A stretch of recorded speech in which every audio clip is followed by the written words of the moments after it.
Woo, alrighty, fellas. Dude, I am rushing home to be ready for this. The catch event has just begun. I'm like barely making it here, fellas. I don't know catch rates. I gotta bring up the Team Synergy website. I'm gonna go ahead and probably just get started on catching. This is an abnormal stream. What's up, fellas? Good morning, good morning. We'll get to the stream recap intro here in a bit. We've got it. I haven't got my shoes off yet. Dude, I was rushing home. I was at a very early, very long movie this morning. How you doing, King? I'm good, dude. I woke up. Dude, me and my wife had a fun day. We woke up, went to McDonald's breakfast, which is not something I've done in like, dude, I don't know how long. You register this to Hotkey 1. It's not something you do very often, you know? Got ourselves a McDonald's breakfast, and then we had a movie to go watch today. That was a 4-hour-old epic from the 60s. So it was a crazy, like a weird. And then I got a puppy down here trying to fucking hang out, dude. Bad for mains event? I would say so, because it's no shiny prize, in my opinion. Unless you need a what's it called? A like 5x31 Typhlosion, which I mean everybody needs, to be fair. So if you don't have one, not an awful idea. There's some apricorns over here. Wait, that's kind of goated. Geodude and Hop Up are the two Pokemon I'm looking for. I really doubt that it has self-destruct at this level. I'm just gonna go false swipe Pokeball strategy, but you probably could do a bunch of, yeah, he's sniffing today. Quick ball them. So I'm pretty Pokeyen wise, Adam, I don't want to be spending that right now on the Ironman account. It's typically a good idea, and I've done that for a lot of my Ironman catch events. Well, even better than Quick Ball, you actually shouldn't use Quick Ball. You should use Nest Ball. It's cheaper and they're low enough level to where that is actually worth it. So you want to Nest Ball this event if you are sparing the Pokeyen to do so. On the Ironman account, though, Pokeyen has been really difficult to come by, and I need a lot more than I realize. I'm gonna need about 5 million Pokeyen for Honey before Shiny Wars, and that's coming up in less than a month. I need a lot of Pokeyen for breeds. I need a lot of Pokeyen for there's something else. What's the main? Berry farming. Berry farming has been incredibly expensive. So if you can afford it, Nest Ball. I'm not gonna do that strategy today, though, man. I wish I could. You know, the RP is really nice. Bad for mains event. Yeah, maybe a little bit. Let's go see actually the Pokedex. Buddy, you're being such a stinker, Siva. Dude, you are being a goofball. You deserve attention, though. You're a fucking good dog, okay? I get it. Sorry, I'm frazzled, fellas. Obviously, this was such a last-minute impromptu stream. I knew the movie would be cutting it close. Can't add HA to gift mons, right? You can use, yeah, like Alpha said, you can use ability patches. Oh, you're so cute. Simba wants to play fetch. I mean, what am I gonna do? Fucking say no? Absolutely not. Dude, speaking of catch events, we have some really cool catch event news to cover later.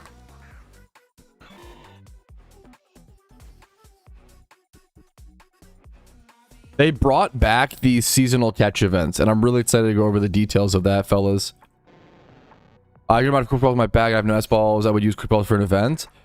I would probably not, like, because you still have expected Pokeyen cost is still a cost.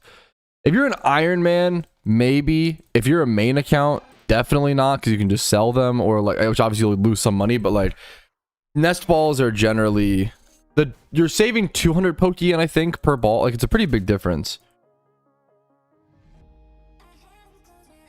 Quick balls are 1200, Nest balls are 1k. You save 200 Pokeyen per ball, so every 5 you save 1000 Pokeyen.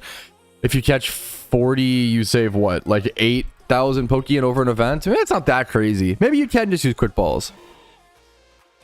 But it's nice to have both. If you're a main account, you should definitely have both stocked up, in my opinion.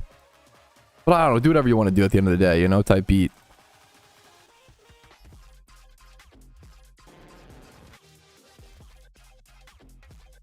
I only speak English, so my apologies. Let me try to Google Translate this though.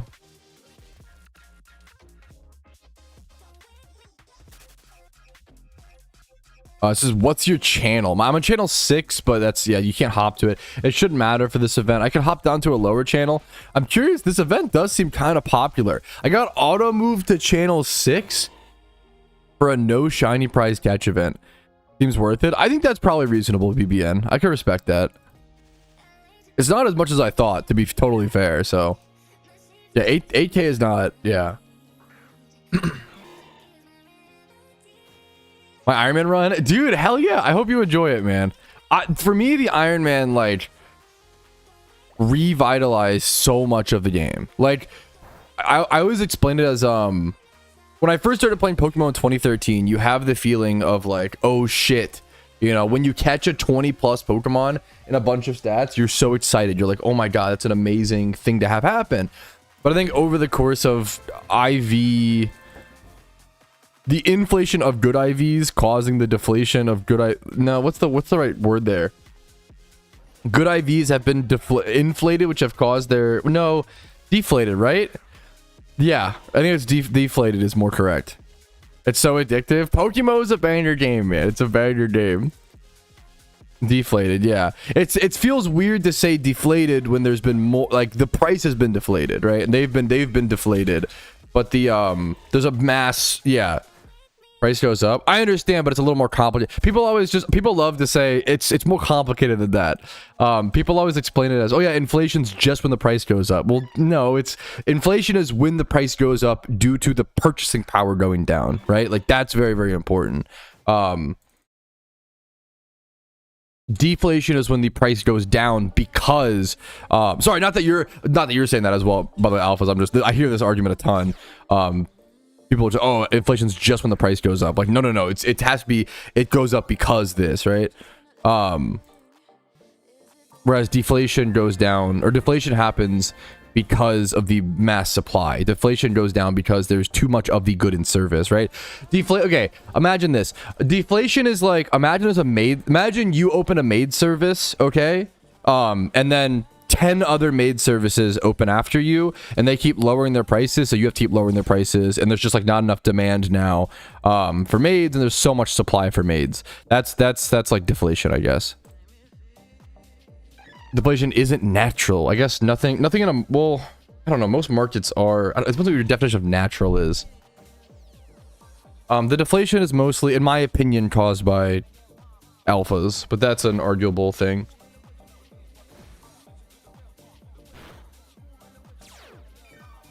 Whew. Please explain it properly. I mean, that's the base way to be.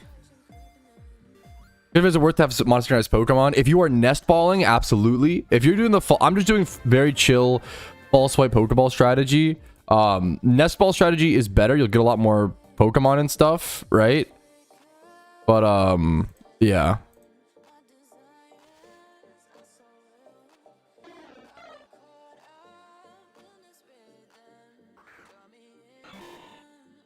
Good evening. Yo, what's up, man? Yo, what's up, JWP? How you doing today? How you doing, man? Dude, I've been getting really fucking hyped up for Shiny War. Dude, yes. Wait, okay, the odds of you asking that, Blob. Dude, I've been strategizing with my team. I've been talking to team members. Dude, I'm getting really excited. It feels so much better now that it is like planned, you know? I think before when it was up in the air and it was like, oh, I don't know, like dude, it feels so good. 2 dittos is a crazy way to, it's a great metric, BBN. It feels so much better now that it's fully planned, you know? I'm really excited to shiny hunt again. I fucking miss shiny hunting. It's my favorite thing to do in the game. I've been doing non-stop preparations. I'm really, really excited to shiny hunt, dude. Enjoy your time off. It wasn't really, I mean, I try to always enjoy my time, you know, hopium. It wasn't really time off. I was working non-stop, but it wasn't on stream, you know? I got a lot of good videos done, a lot of in-depth guides. I usually just like, it's really hard to have the energy and time, like doing a stream recap takes like 8 hours, so then to do more on top of it, which I usually end up doing anyway, to like make guides is like It's usually what I do, but it's tough to get bid guides out or bid things, you know. I check out your armor account. That's a fantastic question. That lures, yes. So it just so happens that every single Pokemon that is a trait evolution can be found in the wild via lures. And it's a really cool little design thing from the PokeMMO devs.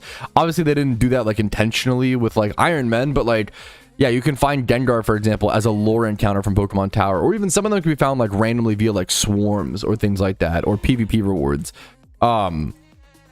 So you can complete Pokédex without trading. Very absolute. Like it's not even like that much. It's a challenge, but it's not like a crazy, you know, one of the craziest challenges on the Iron Man account. But still a very cool accomplishment to get done, as you unlock so much, you know. Wouldn't be an option. Correct. Yes. That's why I have a few videos talking about this. But that's why Mach Punch Conkeldurr is one of the most valuable Pokemon on an Iron Man account.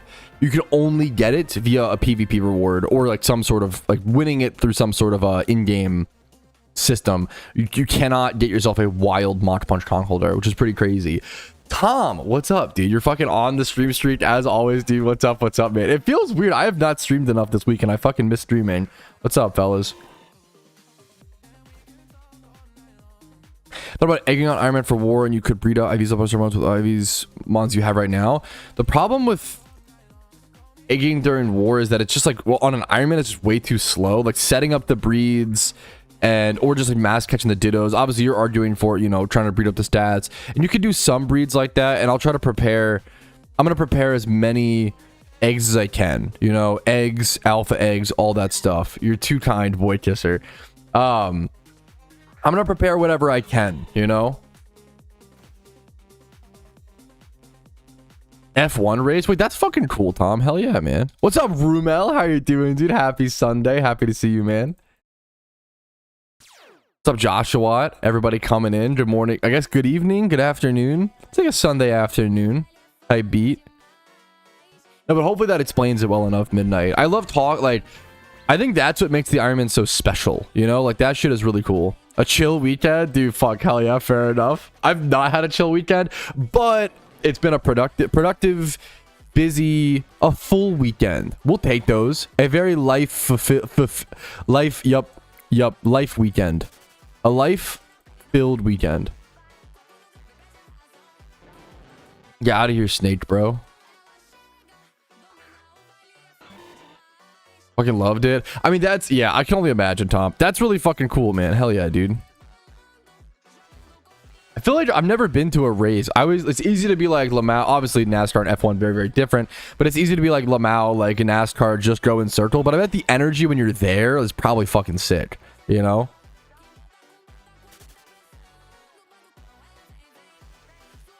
Mind if I ask what MH stands for, Sim? Either way, much love. Dude, that's amazing though, Josh. That's a fucking vibe. Like, good for you. That's like so worth. Gotcha, dude. Much love to you, man.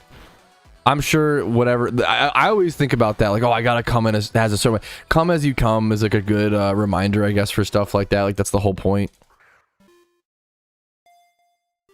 These calculations, BBN, are fucking cracked, dude.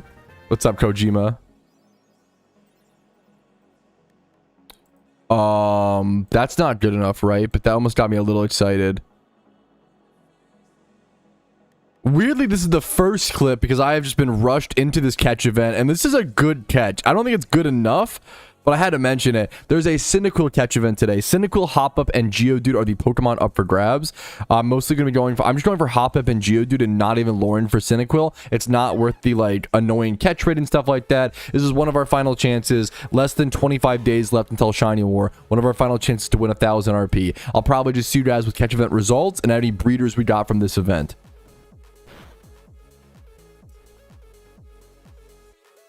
A pretty chill catch and just rushing on to do it. I was telling people, if you missed it, I came straight from a movie. I woke up, went to a movie, came home, and I came home with 5 minutes left till the catch event started.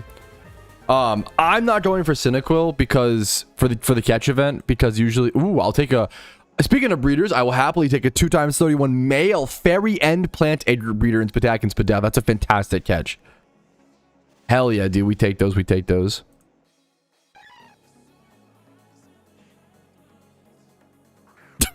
God damn it, BBN. You taking the time. What's up, German? For this event, like, going for the Cyndicals just takes so, like, the catch rate is going to be so hard. It's going to be false swipe, spore, and then, like wait until a timer ball or something. It's going to be so annoying. And there's no bonus. There's no, like, +5 boosting like that. So it's definitely not worth going for Cyndaquil for the event. Don't know how the event works. If you Google catch events explained, I can link you a video. It's a bit of an older video. Still should be 100% accurate. Here you go. There's that video. There's also, I have videos on my channel about how to prepare for catch events. I have videos on how to, like, maximize your odds, and other, like, details. Catch events are fantastic, dude. That's one of my favorite parts of the Iron Man account, is that catch events literally become meta, right? Like, for main accounts, a lot of catch events, like, not a lot of, half of catch events right now, given the current state of the Pokemon economy, are not super worth it for main accounts, which in my opinion sucks. Like, that feels really bad. I think catch events should be encouraged to be done on all account types, on all players. Like, there's such a fun way to engage with the community, and, like, they're just amazing, man. The loop of catching Pokemon is so satisfying, or should be so satisfying. On an Iron Man, it feels fantastic. I love that it's like you get breeders, you work towards passive progress, you have a chance at an overarching reward. Like, it's so good on Iron, dude. No, of course, dude, much love to you, Travis.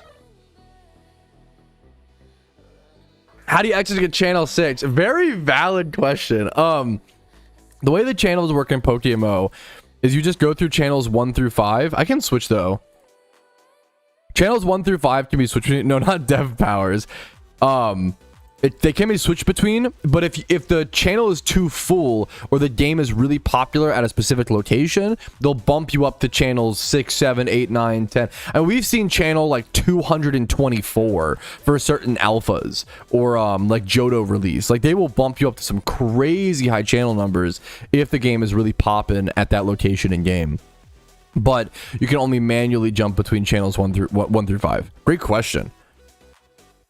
Does talking about data announcement change in your preparation? That's a great, yeah, honestly, yes. Yeah, it absolutely does affect how I prepare. That's a great question. I've started to, like, catch a few more Dittos, and I've started making more eggs, you know? There's a few things like that. Dude, I'm honored to hear it, Neil. Much love to you, man. There's a few things. There's a few things where, yes, it does change the way you prepare. I put Pokemon in the daycare. Like, dude, utilizing the daycare as, like, 10 to 12 empty spots, like PC spots, essentially, like, is huge extra PC space.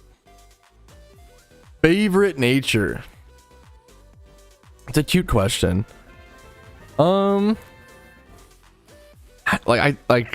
Lax is to get a lax. Lax, adamant. Calm is cool. It's like based on name. It's cute. Apricorn. Yeah, apricorns. I should have guides on this as well. I try to be a big advocate of, if you Google apricorns explained Pokemon, let me see. I don't know what comes up. Let me see.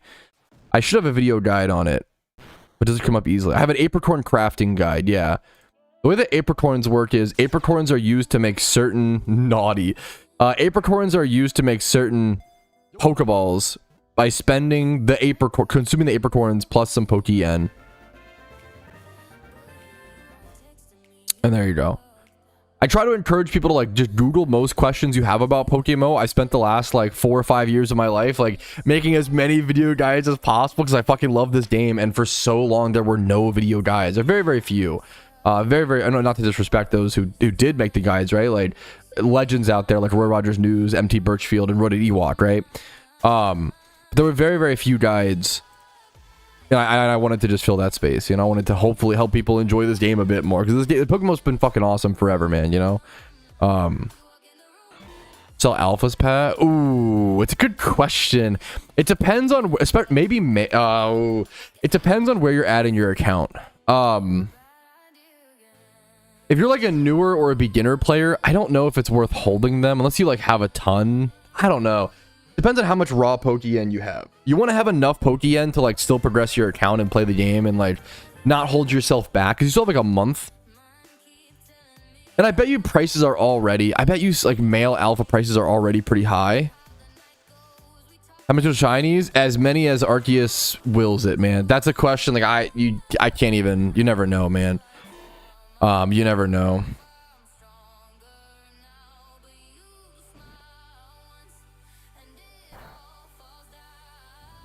Let's check like Alpha Dragon is usually a pretty good one to check. Alpha Dragon male.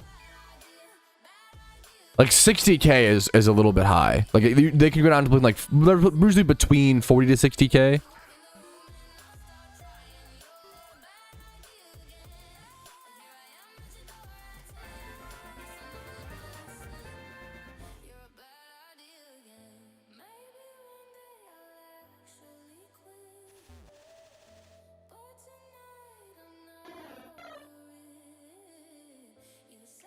The drink of choice. The drink of choice is a drink that cost me 8 cents a can because I got it from a clearance store. It's the and they're like fine. Honestly, I've come to like them a lot more.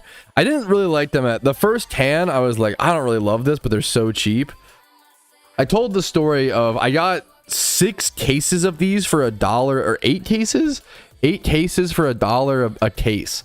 So it was $1 per 12 cans. And I just bought fucking like 6 to 8 because I was like, that's an insane. I'm never gonna get a better deal than that, you know. They're not quite energy. They kind of. They're pretty good to me though, honestly. I think it's the mix. Every caffeine mix and vitamin mix affects everybody differently. Like this only has 92 milligrams of caffeine, but it gets me pretty good. I'm assuming due to like the B12 and stuff, and like due to like the other mixes. But like Rain, a good example is like Rain has 300 milligrams of caffeine, and that like doesn't do anything to me. Red Bull like is pretty low caffeine to be fair. Red Bull, another 2x31 breeder with the same stats but different gender. Only like 10 minutes after that last catch, dude. We have 38 minutes, no 38 minutes left in the event. I was very rushed into this event. I actually came home from a movie just in time to queue up for this event, jump into this event as soon as possible. Another breeder, do we take those? Dude, BBN, you are fucking running the calcs, man. I can't. I hate math, man. More power to you. I would say, dude, I'm so glad there's people in this world that like math, so I don't have to do it. It's like the best privilege in the world. I'm so glad people like things that I don't like, so I don't have to do it.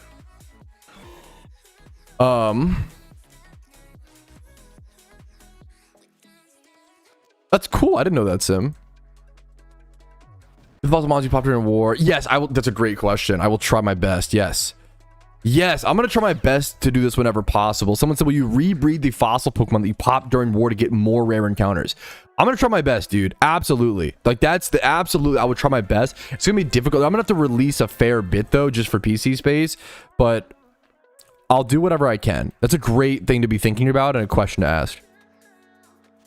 Dude, I'm so happy people like making Excel spreadsheets because I fucking hate. I love Excel, but I hate Excel. I hate making them, but I love using the charts that people make for video games, dude. Thank fuck, dude. Thank fuck people love making Excel spreadsheets. Like, whew. Leppa's kind of skyrocketing. Leppas have been just been going down and down and down and so cheap for so long. They need a resurgence, dude. Leppas were 900 Pokeyen a piece on average for a long time, even peaking at 1,000 Pokeyen. If we actually go check that, remind me to talk about that in like an hour after the stream recap intro. That's a great clip that I'd love to include. Like, yeah, absolutely. There's we've covered the Leppaberry history using PokeMMO Hub a few times, and it's just been down and down and down over the past few years. Thank you, Rumel. Thank you so much. It sounds kind of fun. I'm so happy people enjoy it. Dude, it's so much work. Yeah, Wet Willy, nice name, dude. No, dude, it's spreadsheets and like think of how much, like, I couldn't do shit during Shiny War without the spreadsheeters. Like, it's fucking, it's everything, man. I like cheap Leppas. So unbelievably, ridiculously fair. It's so fair to be like, man, I've gotten used to Leppas being like 700, you know. Hope this helps. It's yeah, no, that's so fucking valid, dude. Sorry if I was like, actually, they've been cheap for a long time. I mean, it's yeah, it's one of those like the history is good, but I understand wanting cheap lepus for shunners and getting used to that. Price memory is so real. Like the older I get, the more I just see like price memory affecting everybody's perception of everything, whether in game, IRL, yada yada yada. And there's some truth, you know, there's some value to that and yada yada, but sometimes it's a little much. Like, I mean, like, do I miss when McDoubles were $1?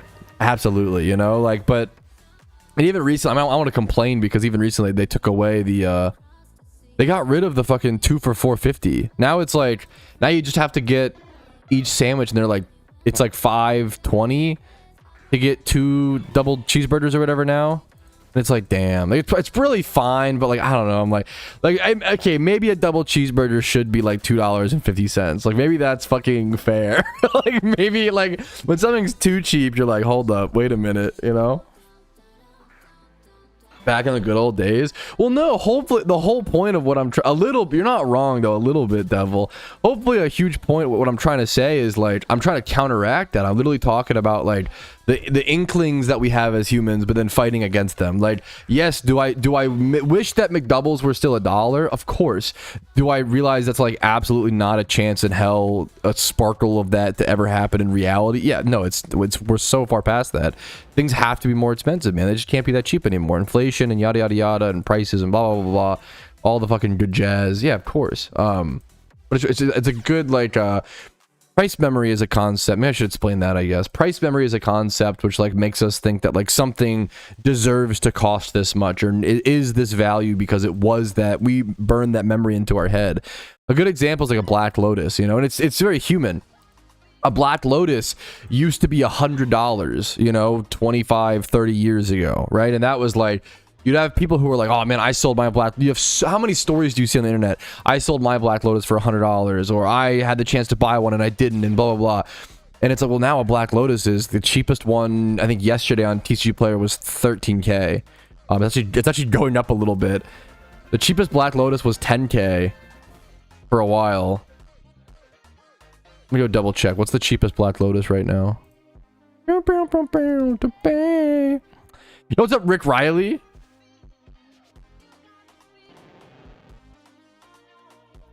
Yeah,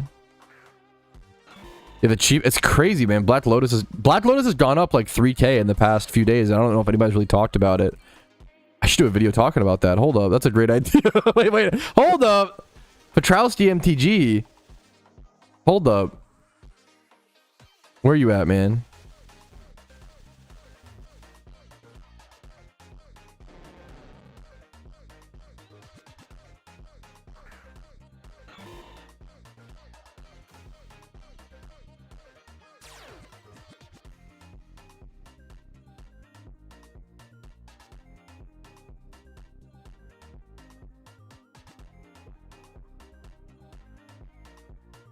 Yeah, actually.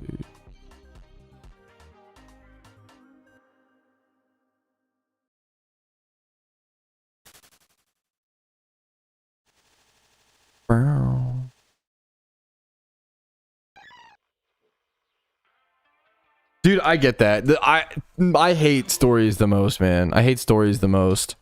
Storylines are my least favorite part. I was just saying, I've not had a very chill weekend, but I've had I live a full life. Like, I was told this all the fucking time growing up, is that life with me will never ever be boring. And that is like, there's a positive and a negative to that. Like, life with me will always be interesting, okay? And that's fucking true as hell, man. Hey, that's kind of how my content is. Like, I hope that like my streams and my videos will never be like that boring for the most part, but there's gonna be like other negatives that come with just intensity and conversations and debate and yada yada yada. But I think we fucking chill. I think we do a pretty fucking good job of fucking chilling out around here. So I don't know, dude. Sometimes it's a dog that's real as hell. Life can't be boring with Simba, bro. That's real as hell. Dude, that is like one of the kindest compliments you could give me. Sakata. Sorry if I butchered. I'll just call you Guts from, I assume you're based off Berserk, right? I kind of live on, which is like very funny to say, like, you know, I almost think I work a low cortisol. Well, I work a. I have a high cortisol life, is what I'll say. Yeah, absolutely. The adversity, then I'm fine. I've gotten through it to this point, Rick, and like I'm fine. You know. How are you doing, man?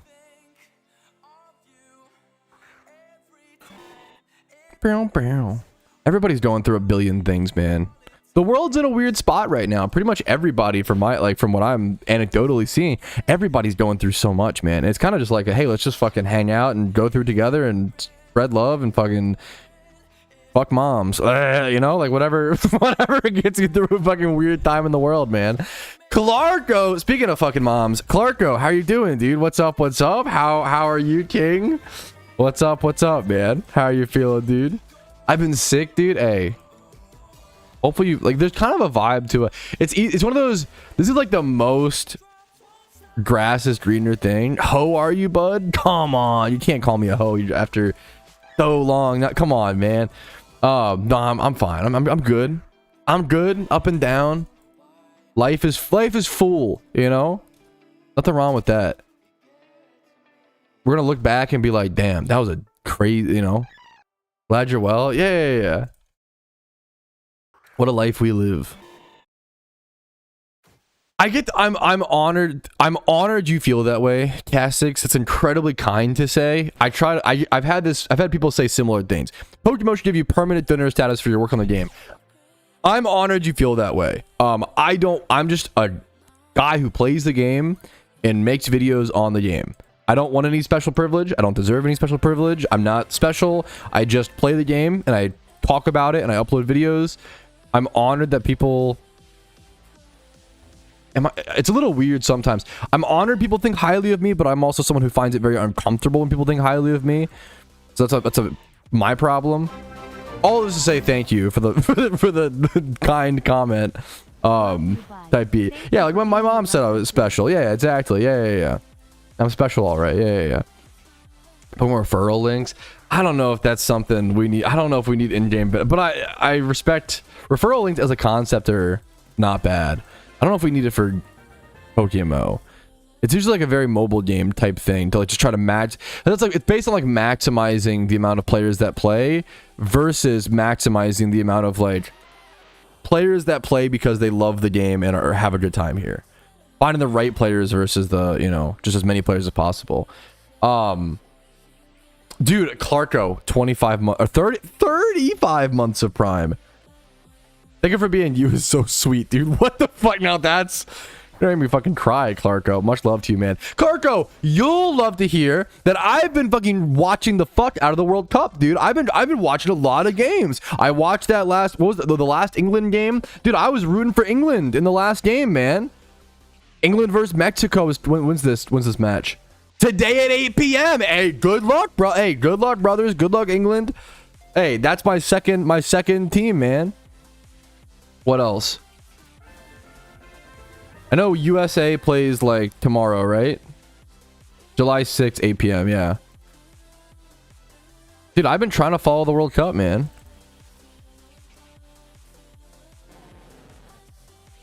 Pat, Brazil or Norway today? I will put all of my money on whatever you say. Okay, I hope that all of your money is like $20 maybe, okay? I have no idea. Brazil versus Norway. What's the favor? What's the let me check like DraftKings or some shit. What's the who's favored and then by how much? I like that Norway has that dude has that YouTube rapper. Dude, for some reason that video is such a I don't know how deep of a pool that is. Might be a very surface level pool. For some reason that ended up on my what's it called? My YouTube algorithm. There's a really good old YouTube video of the like star Norway soccer player doing a YouTube rap and he's fucking goated, dude. All the memes are so good. Everyone's like, I can't believe bro became a professional footballer just to like promote his rap career. It's so good, dude. I gotta check. I'd probably go Norway too. Brazil is favored. I love Brazil. Oh, fuck, that's tough, man. That's really, really tough. That's real tough. I don't know. I can't even pick that one. I don't even know if I can pick that, dude. Oh my god, don't feel bad, Clarko. Holy shit, dude. The YouTube rapper. It's such a good bit. Dude, do not feel bad at all, Clarko. Jesus, that's insane. That's not... Live your life, man. I'm happy to... Literally, the whole point of streaming is like... I'm here, and if you guys want to come hang, you can. If not, I'm like that. I'm just like an anchor type beat, you know? I'm like the fucking... I try to be like the home base for some gamers, you know? If you want to come check in, hell yeah. If not, you know, people check in, check out. That's what it is, man. Is the clear favorite? Yeah. That's so tough, dude. First time watching the series, I'm the first time I'm shining. Dude, that's fucking sick. What was the Pokemon Omling? Congrats. And thanks for watching. The amount of... It's so nice, man.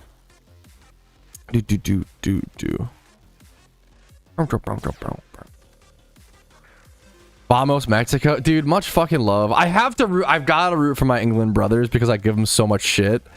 But I obviously all love for Mexico as well. Like, it's really fucking cool that I like the trio host.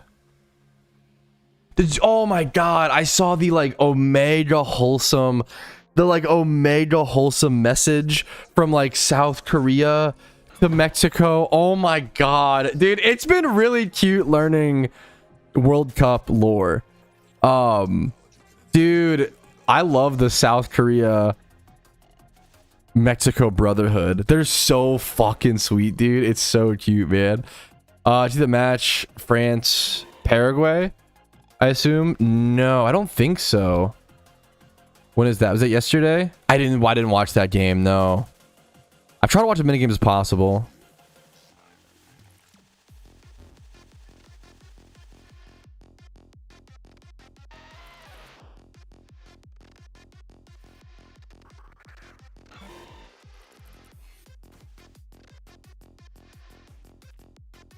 Hey, Pat, big fan from the Philippines, right? PH Philippines, bro. Dude, shout out. We have a lot of Philippines viewers. It's actually, I think the Philippines is either my second or like third largest audience. Like, I'm pretty sure I get more Philippines viewers than UK viewers sometimes, which is actually nuts. Shout out fucking this is such a dumb. I gotta visit the Philippines at one point. I fucking love Jollibee. This is such an annoying... I'm so sorry if this is like an annoying American thing to say, but I fucking love Jollibee. There's not nearly... We need more Jollibees in the US, please. Give me more of that fucking bee, bro. Give me more of those mango, like peach pies. I think Jollibee has the best spicy chicken sandwich in fast food. I think it beats the KFC, beats the Popeyes. I think Jollibee has the best chicken sandwich, dude. Beats Wendy's, whatever. Like, I think Jollibee... Check out the Jollibee chicken sandwich. I think it beats Chick-fil-A. I think Jollibee is a better chicken sandwich than Chick-fil-A. I swear on it, man. Whew. Isn't today a World Cup match? I think there's England versus Mexico tonight. Something about Cape Verde. I did watch that game. Didn't they lost to... Was it Australia? Wasn't that like a close... Or who did Australia just play? I watched that game. Or I watched most of that game as well. Cape Verde was like a huge underdog, right? Like they were like, oh, it's Paraguay. I forgot. Not Paraguay, Paraguay. Cape Verde lost to Argentina. I knew they lost like a big powerhouse team, but it was close. Didn't they? Yeah, they lost 3-2. I was watching when it was tied 2-2. No, dude, that was fucking sick. Like, okay, I'm learning a lot, man. Jollibee on top. Jollibee's fuck. I have it here. I have a coupon from my wife. This was a Christmas present from my wife. She owes me one trip to Jollibee. I've not redeemed this coupon yet. But like, that's how much I love Jollibee. The problem is that it's kind of far. Nice flavor palette. I like the... Hey, people love to make fun of Americans for being fat, and I get it. At least we do have good taste, okay? I know, like... Ha ha ha, American Lamau food. Bro, American food is fucking good because we're the fucking melting pot, brother. And fucking I want as many people from all walks of life to fucking come here, open up restaurants. And fucking good food is good food, man. Like, there's like, dude, when a fat man is speaking, trust his food opinions, you know? Like, that's what he knows, you know? Like, not that it's all he knows, you know? But I'm speaking for myself here, like, dude. Chemicals aside, don't get me started. It's I think the US, you know, the US is rated higher in food safety than the UK, right? Don't rage, baby, because I'll kill you on the statistics. I will annihilate you. I will fucking get you on the stats. I'm pretty sure England is ranked like 16th in food and safety, and the US is like number 2 or number 3 in the internationally. It's not even close. USA food safety ranking. Let me see if I can find it. There's a lot of like propaganda. There's a lot of like TikTokification about like, oh, American chemicals and blah, blah, blah. And like a lot of it's just like not true or like very exacerbated. Which is really sad. If you look up data, look up Pew Research, like you just know it's not true. And I'm not sure, once again, there's plenty of problems. Like we eat too much food. Let me see. The United Kingdom now, god damn it. Now I'm literally giving you this list, okay? And the United Kingdom does beat us in the overall score. But if we're going quality and safety, I think the main thing the US loses on actually is affordability. Our affordability, I'll link you the here you go. The spreadsheet.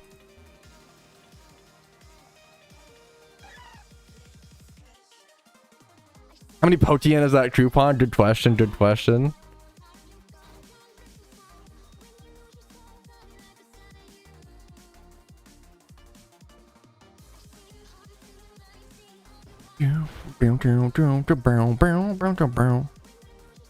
There's a bid out 100%, Adam. That it's like that's one of my biggest problems is like every time I load up a plate of food, I just get too much. I eat them till I'm stuffed or like full instead of satisfied. I think that's a really important like terminology we could work on here in the US is like eating until you're satisfied as opposed to full or whatever. In the other respect, no, it's not. Okay, Clarko, go to that chart and then sort by quality and safety. In terms of quality and safety, the United States ranks 3rd in the whole world for quality and safety. Okay, United Kingdom is ranked 1, 2, 3, 4, 5, 6, 7, 8, 9, 10, 11, 12, 13, 14, 15, 16, 17, 18, 19, 20, 21, 22, 23, 24, 25, 26, 27, 28, 29th. 29th in the world for quality and safety. So if you want to fucking throw hands, if you want to hey, I'll link you the stats. Bro prob edited it. Food science is a very like logistical thing, but there is so much misinformation. Because it's fear mongering. Fear mongering. Where's Japan? They're pretty high up. I can go double check. Fear mongering sells. It's a really, what's the meme? Create the problem, sell the solution. You will find so many people on the internet who like are like, oh my god, don't eat this, don't eat that. Oh my god, grapes are sugar bombs. Here, buy my supplement. Here, look at my new protein mix that I've just created. But like it's so bad, dude. From 2022 though, that's 4 years. I'm gonna crash out. You think 4 years ago, in terms of food safety, you think things are like that's fucking really updated? Am I losing my mind? 4 years is a lot. Not like yes and no. Like yes. I don't know. I can't do this. I can't do it. Yes. Where's 2026? Do you have a 2026 list? I linked you something. If you're gonna be like, oh, it's 4 years old, so the whole list is outdated, then sure. I don't know what to tell you. But if you can find me an updated list, that's awesome. 2026 food and safety list. Human food. Let me see. I don't know if we have an easy chart like that. We have like FDA.gov. Once again, you started this. No, okay, number one, no, I didn't. I fucking, I'm gonna get rage baited. You started it. I ended it, dog. I showed you the data. I'm gonna get rage baited. I'm teleport misclicking. Food, the problem is there's a lot of science we can look at, but people don't want to change their opinions. People don't care. People don't want to, it doesn't matter. You know, do what you do. I don't care.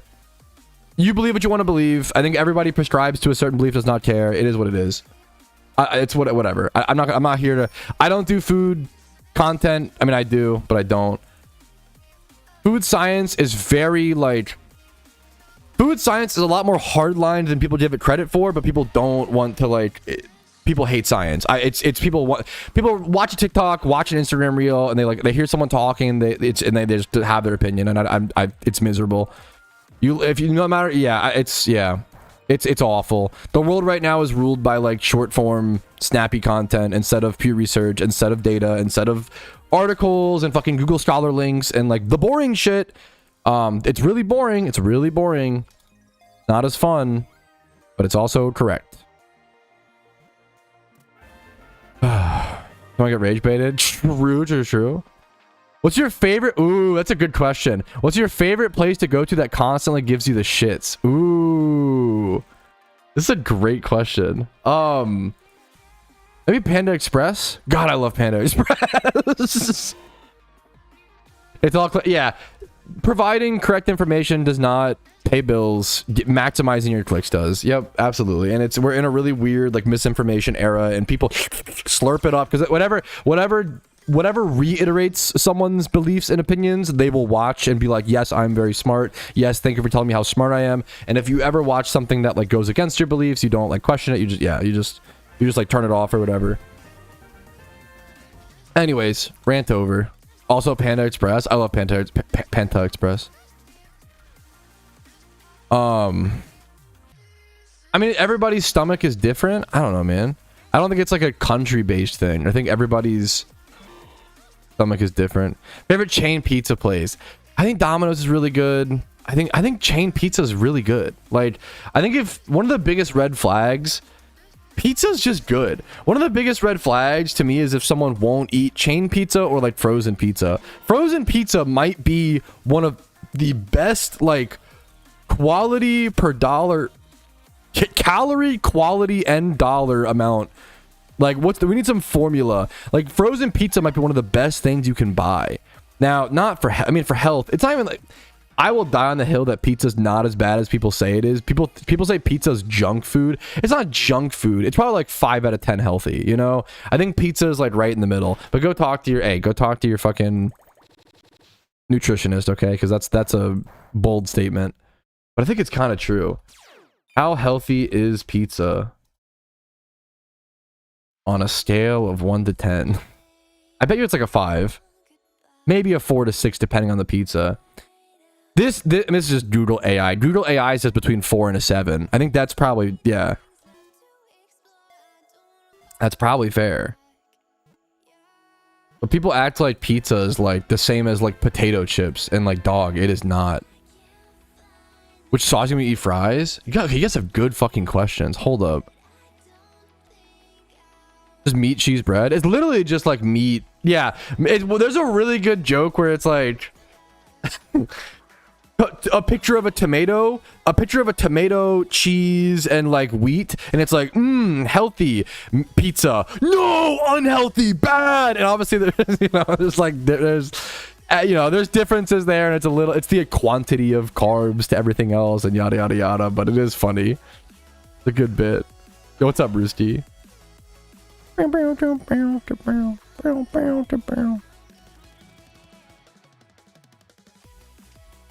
would give me a bad experience? Hey, whatever food gives you a bad experience is valid. That's just gonna be hard to overcome, man. How much is the best sides? I'll be honest, I don't eat enough sides at pizza places, so I don't know. Local places are always the best pizza places. Kind of. No, it depends. Some places you just don't have a good local pizza place. I'll you know, it depends on where you live in the US, but like, I mean, I'm lucky to say like that's pretty true for me. I think one of the consistently worst local food spots might be like local Italian pizza. Not now, some of it's banger, don't get me wrong. Maybe it's like a high bar, high ceiling. You will pay like $4 a slice for some of the most nothing cardboard pizza at like a giant neon sign like open Italian pizza, authentic Italian pizza here, buy Italian pizza here, New York style pizza, and it's like, bro, it's fucking dog shit. Oh, so it's plain. Oh, so it tastes like nothing. It tastes like I'm eating a cracker with cheese. That's dude. Whew, I get riled up. I'm a very passionate person about pizza, man. Can't really fuck up pizza. The worst you can do is make it boring. You show us, do you see? No, I did not. I've been busy as fuck this weekend. Would not surprise me if we use a lot more grease. Absolutely. Hey, but fat. Also, I'm sorry. That it. I guess. Oh, like health wise, I respect that. Yeah, like a light. I'm not a huge fan of this style of pizza, but if we're arguing health, a very light, super thin crust, like Sicilian's not thin crust, right? Like super thin. Isn't Sicilian a bit more doughy? What's the pizza I'm thinking of? Like a super thin crust, like margarita pizza, could absolutely be, you know, healthier than an American pizza. Yeah, for sure.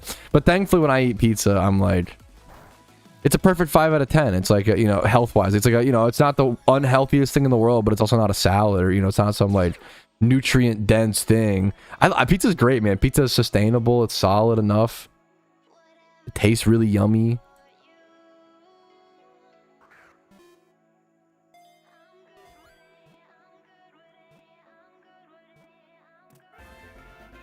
Trying so hard not to argue right now. I respect the bravery.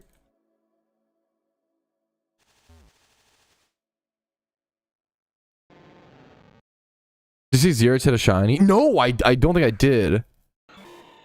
I'm tired of pizza. Dude, that's fucking fair. There's probably, I can't imagine how many pizzas get ordered for like lunch and like, yeah. Dude, frozen Freschetto's great, man. Frozen pizza's fantastic. If you were to ask me, what's my go-to? I don't know if I have a go-to frozen pizza brand. I really just get whatever's on sale. I like Freschetto. I like Freschetta. I like DiGiorno. You know,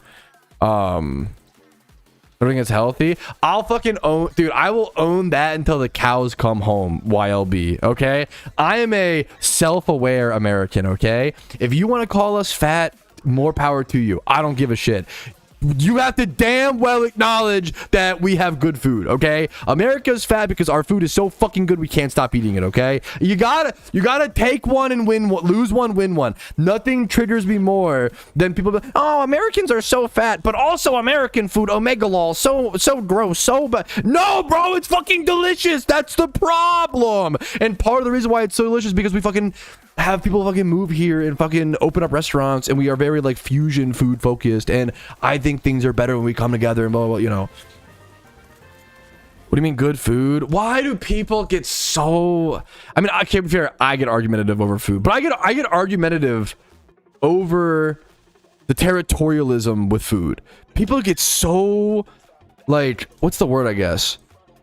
I didn't realize how many people were anti-melting pot until I like fucking streamed on the internet. And then I'm like, damn, bro, like, I fucking loved, like, what are we, some stone soup type shit, you know? That shit's philosophical, man. It's beautiful.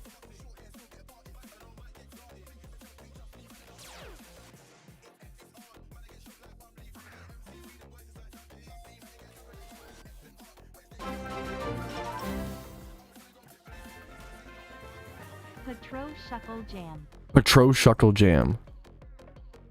Thank you so much, gamer. What was that? Let me see. Let me release really quick. Haven't lived there? Dude, yeah, like that's, yeah. I love that I can draw, like, I didn't realize how, I thought this was normal. Bro, Teeny, thank you for the sub, man. I really fucking appreciate that. 3 months overall, brother. Much love to you. Thank you. I didn't realize, I thought it was normal. I didn't realize what a privilege it was to be able to drive 5 minutes and have 3 different Indian restaurants I could go to drive 15 minutes and have 4 different Vietnamese restaurants, to drive 20 minutes and have like a Nepalese restaurant, you know, a Nigerian restaurant. Like, it's fucking crazy, dude. The problem is, YL bust, that we've done these arguments. Like, you're like the fucking 10,000th person to come in and be like, American has no real food. We can bring up plenty of examples like American barbecue, or plenty of fusion foods that we've helped adapt, like Philly cheesesteaks, or fucking there's like halal platters, which were an amazing mixture of Middle Eastern immigrants moving to New York and then combining those with French fries and other fucking American things, and the sauces, and then combining them for an American palate and making a really, really beautiful thing, you know? I'm just unaware, maybe. No, that's fair. What I love about America is that we're a fusion food country. We're a melting pot. So some people get very weird about it. I'm not sorry if I'm assuming that's you. Some people are like, oh, America has no real food because they never fucking invented anything from scratch. And it's like, bro, nobody invents things from scratch. You think Italy was the first humans in history to take a carb and put an acidic vegetable on it and then add a dairy product? No, bro. I bet cavemen were doing that back in fucking Mesopotamian periods. But we only remember, we have very like recent history memory. We only go back to like 200, 300 years ago in Italy when that was being started. Italy didn't even have tomatoes until a few hundred years ago. We have very, very, very, very, very limited memory when it comes to food history, and it drives me crazy because people are very like selective of what they want to remember and very selective and very like people pick and choose what they want to believe type thing, and it's very, very funny to me. I think it's really cool living in a melting pot country. I would, dude, you want to know the greatest fucking... I give credit where credit is due. You will hear me fucking give up so many, what's the word? Give up so many, not compromises, but I acknowledge shit, dude. Do you know how much it pains me to say that I love American barbecue? It's one of my favorite foods. I don't even know if America does the best barbecue. That is like driving a stake through my heart, dude. I think Brazil has the best barbecue. I think... Because when I eat American barbecue, I'm like, okay, I know how to recreate that. Okay, I can fathom how they've done it and yada yada yada. When I eat Brazilian barbecue, I'm like, I don't even know what the fuck they did to this. I have no idea. You know, I don't know what the fuck they're like casting some fucking spells and like fucking they have gnomes in cages or some shit. Like I don't know what they're doing. It's magical. Dude, I love ribs. Oh my god. I order ribs more than most men should, okay? I haven't had Argentina barbecue. Yeah, I'd love to try the surrounding, dude. I get really excited over food, man. I fucking love food. Food's beautiful, man. Food is social. MMOs are a social game. Food is a social thing. Yeah, dude, I get fucking excited. Brazilian barbecue is... I don't know how they make it taste so amazing. It's like out of my depth. It is phenomenal. Whew. Okay, a lot of yapping. Oh my goodness. Really, I've had enough. Which was 100 years ago. I haven't had enough. Everything comes from something, but that's my problem, I guess. Wild Bus is like, where did the Portuguese food? Everything comes from something. I think people care way too much about where things came from as opposed to what adapted them and how did they adapt and what caused. Shouldn't we promote, like, shouldn't like change for the better be a positive thing? There's a fallacy called a logical fallacy called appeal. Yeah, if we really go back to it, it's all everything's African food. If we're really gonna make that argument, right? I think, but you have to draw the line somewhere, so I do get it. Well, kind of. I don't know. I like that everything's I love the term Americanized Chinese food, or like, I don't know if it exists, but I'm sure it does somewhere. Americanized Portuguese food, you know? I love that because it combines both things. It pays homage. It pays homage to where the food came from before, but then also implies a respectful twist and a rechanging of the flavor profile. I love Americanized pizza, you know? I think it's good. I think it's good to like show the... Yeah. It's not ruined Portuguese food now. I haven't had nearly enough Portuguese food, to be fair. To my knowledge. Let's see like how far the nearest Portuguese restaurant is to me. I bet you it's not far. Like, once again, it's a massive privilege. I think the nearest Portuguese restaurant's like 40 minutes. Like, I don't know if there's a type of food in the world that I couldn't drive an hour or two and get. Like, that's insane. Any type of food in the world I could drive 1 hour or two and get. You know? That's amazing, man. Oh, I'm not a huge fan. Well, I don't like Nando's. I think Nando's is very... I don't know what to call it. Not a huge fan of Nando's. I've had it. Not a huge fan. I really like Peruvian chicken. There's some really fucking good local Peruvian chicken places. Peruvian chicken's fucking amazing. Is that just... What's the... What?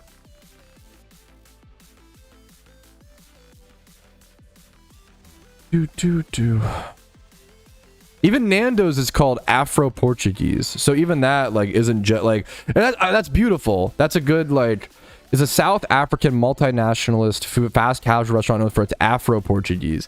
I love qualifiers like that. I love, like, multi, you know... Which would, let me know. I would love... That's actually such a privilege. Dude, I love traveling to eat. I would love a travel guide for restaurants. Oh my god. I'm honored. Much love to you, Bus. If I ever do, I'll let you know, or I'll try to... If I ever travel, like, truly internationally... I will try to like do a little call out to my community and be like, yo, I'm traveling here, you know.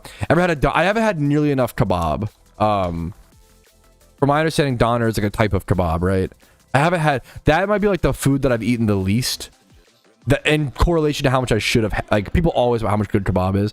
I had one kebab once and I wasn't a huge fan. So good. I love talking about food, man. I appreciate I love the recommendations. I love the like learning more about food. Dude, congratulations, Worstful. Wait, good luck, dude. Or is it a hot take? I think it's not a hot take. It's a good, I respect it, Brain. I think it's not a hot take right now. I don't prefer smash burgers. I prefer a medium rare burger, but I understand. Smash burgers have their place, and I do love smash burgers. Don't get me wrong. It's a very different flavor. It's a really cool condensed flavor. But, yeah. No, dude, I hear a lot of... I don't think Nando's is bad either. I'm not a huge fan of it. Dude, whoever was at... I like your bike, dude. Much love to you, man.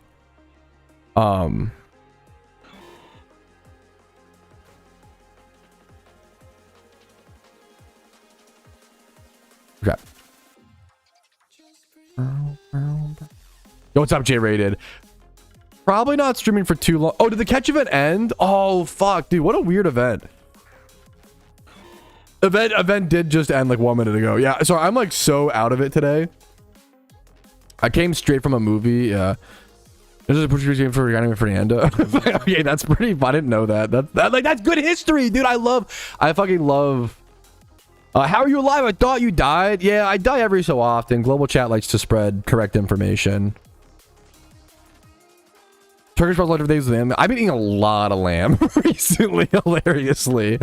I've been eating a lot of halal food, a lot of halal platters. I've been joking. Me and my wife are kind of in our halal arc. Now, I'm not religious, okay? With all due respect. But I always say, like, good food is good food, man. Dude, there are so many halal platter and halal, like, places near us. Due to our population density and stuff, dude, good food is good food. We've been fucking recommending like a local halal place to like all of our friends. It's really fucking good, man. Good food is good food, dude. Yes, that's all. Yeah. Yo, what's up? I love your name, Dr. Stubby.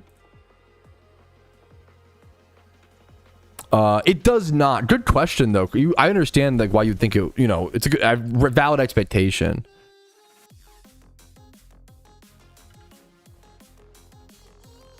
Can I donate so you try some halal Afghan food? I definitely haven't had enough. I have not had enough authentic Afghan food. Almost all the Middle Eastern food I eat is probably pretty Americanized and pretty like fusion with like the New York palate, which is really fucking good. And I love the meme on, yeah, that's all right. Halal food just means it's like it's prepared in a certain way, yeah. But generally, it's a higher quality of meat on average as well. It's hard to describe. Like what I eat a lot of is halal platters, which will be like spicy chicken and lamb with like a white sauce, a green sauce, and a barbecue sauce, over spicy rice and like a little side salad, over French fries. That's the true Americanized, and I fucking love it, and everybody seems to love it, which is awesome. That's the true Americanized classic, is just taking Middle Eastern food and throwing it over French fries. But it's amazing because it's like everybody loves it, and they're really seasoned fries. It's not like plain fries, which goes a long way. Oh.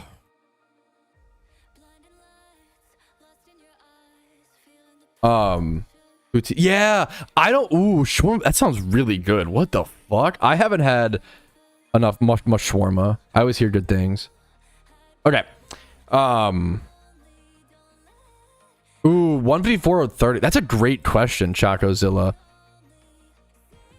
That's like really tough. Probably 154, but that's really tough, honestly.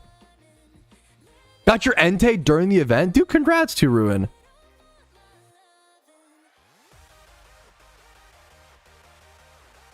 I don't know.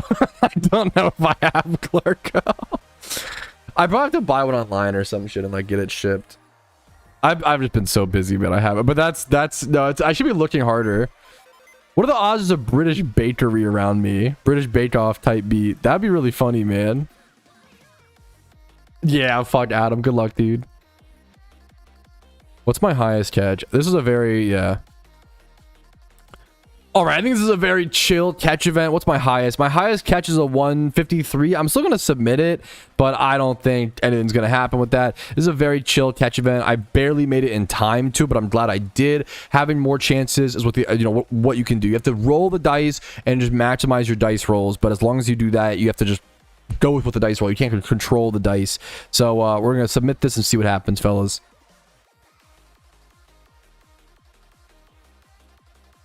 Hovis and Warburtons. Warburtons is the most based British name. That sounds so funny. Warburtons. Okay. There's a great British Bake Off. How took me off with 4 IVs at 0 with 4 IV. Pretty rare. Wait, that's. I think that is a. Did you actually catch a 4x0 wild Meowth? I think it's 1 in 74k. I think it's about 1 in 75 grand. I think it's like 2.5 times shiny rate. My cat. It's really, you know, that's gonna happen like once or twice. Not worth that much. Yeah, that's the kind of thing that's gonna happen like once or twice over a very long Pokemon career. Is you get your 4x0. That maybe only happens once or twice in your whole Pokemon lifetime. That's very cool though. It's very cool, dude. I need to submit my hop up. Hold up.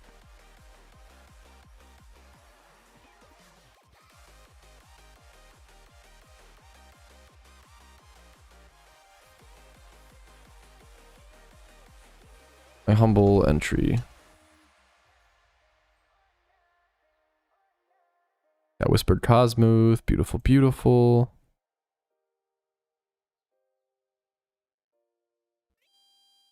I think now we do the stream recap, which is kind of funny. But I think now is the... Well, first... I need a bath. I've been fucking holding it, bro. I need a bathroom break. I'm gonna go BRB really quick, fellas. Bathroom break. We're gonna come back. We still have stream recap intro to do. So we have like catch events, upcoming catch events, a seasonal catch event, which is gonna be really fucking cool. Market check. We have a bunch of to cover. I'll see you guys in like a few minutes. We'll come back and probably do the catch event results, and we got some good shmeeves. It's time for BRB.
All I know of soccer is that soccer rules from Ted Lasso. True, actually correct, actually good information, actually verified information, actually true memes, actually good memes, actually correct and true information. What's up? Sorry about that, you. These already jump scares, bro. Returning player played months ago, sitting over Meowth and Johnny Whooper. Dude, fucking hell yeah, man. Congrats. Catch event results are still, I'm assuming they're cooking. They're not, it's not ready for serving. It's not plated yet, right? It's still like in the kitchen. The line cooks that are the PokeMMO staff still cooking it up. Okay, understandable. Welcome back. What's up? Possible penalty kick for Brazil. Ditto Farmer said the K price will rise each league in the Shining Wars. We'll see. I don't know. It's hard to tell. Are you people trying to raise the price of Ditto boxes? Is that what's happening? People are trying to like ban to the that's kind of the Ditto, not the Ditto Union. Oh my goodness. Wait, that's I mean, hey, whatever, like that's kind of the fucking beauty of MMO markets. Like, if people want to try to band together and be like, no, we'll only sell Dittos for 320k, like, that's kind of funny. And then it's like, if you want to do that, will someone undercut you and then you won't sell any Ditto boxes? Or, will the shiny hunters be like, nah, I've got mine already, I'm good. I don't know. We'll see what happens type beat. I think that's a UK thing. Wait, hold up. Come on. Ditto boxes. My first shiny sprinkle is going to be enough to keep a 27 attack, 17 speed, loading nature. Yeah, I think it's fine. Like, you don't need a crazy good Smeargle. Dude, my Smeargle on my Iron Man, I mean, this is a little bit better, obviously, but like, no defenses. Like, this is, lonely nature, 29 attack, 31 speed. You don't need anything crazy, man. It's nice, but you don't need it type beat. The shiny Boldor. I need to go for a shiny Boldor / Gigalith at some point. That would be such a cool Iron Man shiny hunt. Would be Gigalith, because Gigalith is like a rare, right? Wait, maybe not. No, it's rocks, but no. But it's actually, what would be faster? I wonder if rock smashing for Gigalith is faster. It might be faster. It's lore, yeah. No, I knew it was either lore or rock. Yeah, that's why it's so cool. And you can't hey, supply and demand. You're not wrong. Supply and demand, man. Supply and demand. You're not doing anything,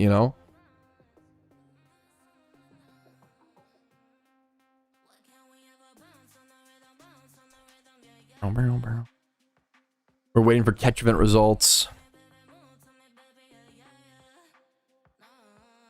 Yeah, I'm not sure, Boosty. A Lepa shunt would be like 1,000 hours, right? Or is it 2,000 hours? 5% chance. I think it's like 2,000 hours for a shiny. Dude, like, that's the most Iron Man sentence of all time. Oh, a shiny Gigalith hunt is 2,000 hours? I'm sorry, what?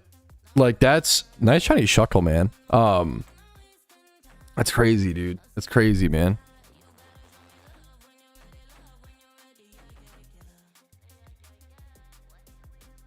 Simba, you are such a little spoiled brat, dude. Come here. We're waiting for the catch event results anyway. You can be on camera. He wants attention, dude.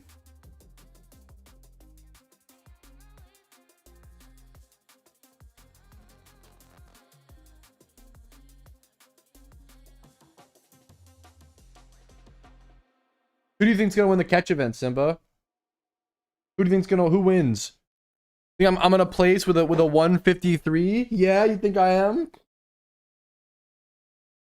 I do like the eat here. If you're a real dog sitter, if you ever do the here, come here, Simba. Here, come here. Evil. You can't see it on stream. Evil Simba, and then happy. You ever do that? You do the evil Simba. I feel like a moderator should fucking yoink that.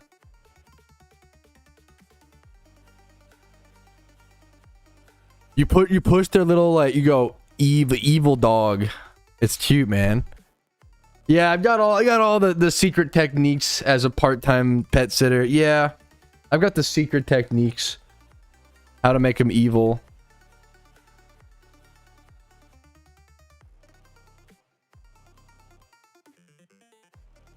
He's a really good dog. He's really fucking cute, dude. Okay. Catch event results are being announced. Okay. Gotta wait a sec. Dude, is it the same guy? Someone always does. I'm starting to remember it. Someone always types didgeridoo sounds. It's a banger magic card, dude. Banger magic card.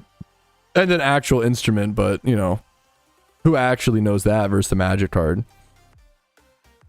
Can you bless my Smeargle hunt? Ooh.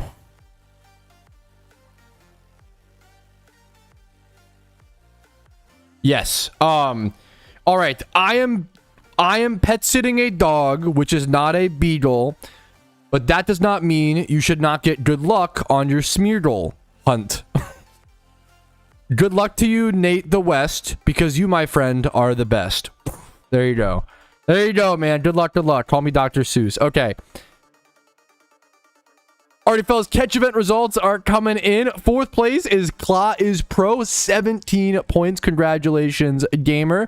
164 points. That name sounds familiar. King Savvy, congrats on third place. Second place with 166, a lower scoring catch event. I think catch events have got a lot more chill as we lead up to Shiny War. 166 is Lynn, which gives me a better chance of potentially winning one, hopefully. Lynn, congratulations on second place. In first place, the winner of the non-shiny 5x31 Cyndaquil, 174, so a pretty big difference. Didn't I talk to this guy earlier today? Or I've seen his name before, for sure.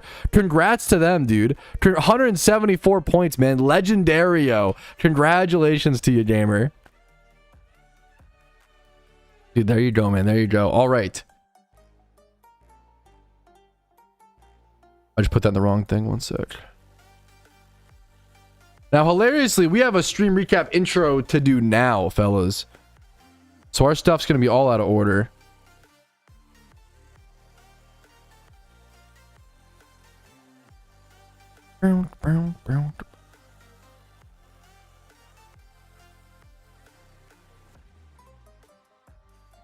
Alrighty, fellas. Okay. We got it, though. I have a lot of stuff to cover today, so we got to go ahead and go through it still, dude. Dude, Darth Hugs, thank you for the raid of 6 gamer. Thank you, man.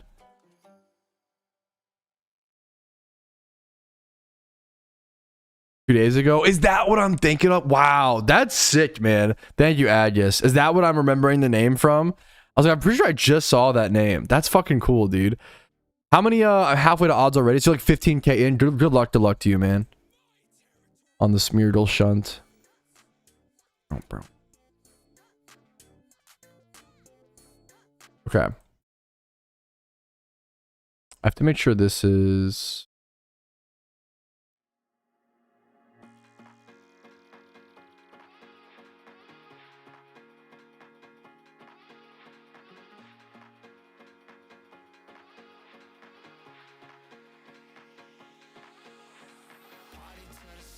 Perfect. Okay, there we go.